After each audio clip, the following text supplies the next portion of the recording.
So just briefly, I'm going to talk to you about our individual who had a lymphoma, who was immune suppressed. Down here, you can see the CT values. This is the amount of virus in nose and throat swabs. You can see there are some ups and downs that could be due to virus sampling techniques or actually the true viral load in the respiratory tract. You can see this is the limit of detection. As you go up, there's less virus. You can see that there's virus detectable throughout that 100-day period.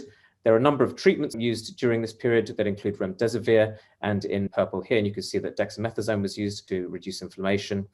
Convalescent plasma was used in this individual because of failure to clear the infection over the period between May and July. 2 units here, and then a 3rd unit in August, just before, unfortunately, the patient passed away. The story here really is about the trajectory of the virus in the face of pressure from convalescent plasma and the antibodies contained in that plasma. What happens over time in the individual? There are the treatments, first course of remdesivir, second course, convalescent plasma here at day 65.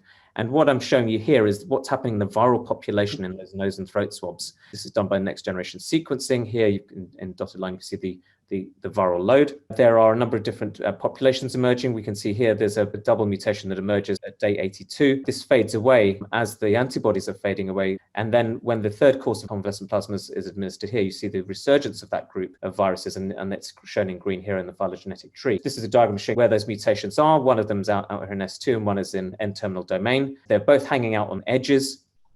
When we make those mutations in an artificial virus, we see that one of the mutations increases the infectivity or the infectiousness of the virus, and one of them causes a defect. And that's interesting because the one that causes the defect is actually one that enables the virus to become a little bit resistant to the antibodies in the convalescent sera in each of the 3 units given here. So you've got a very nice balance between one mutation conferring escape from the antibodies in the convalescent plasma and the other mutation coming along to restore the defect in infection that escape mutation brought. Classical virology, we see it with drugs all the time.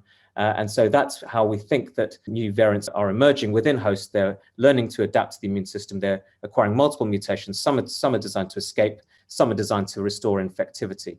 And to sort of show that this is really happening, there is a lineage circulating and transmitting in a number of countries with the 2 mutations we found in this individual. We don't think that those infections are connected to our patient, but it shows that this pathway that's described within a host is out there as a variant, and it is transmitting.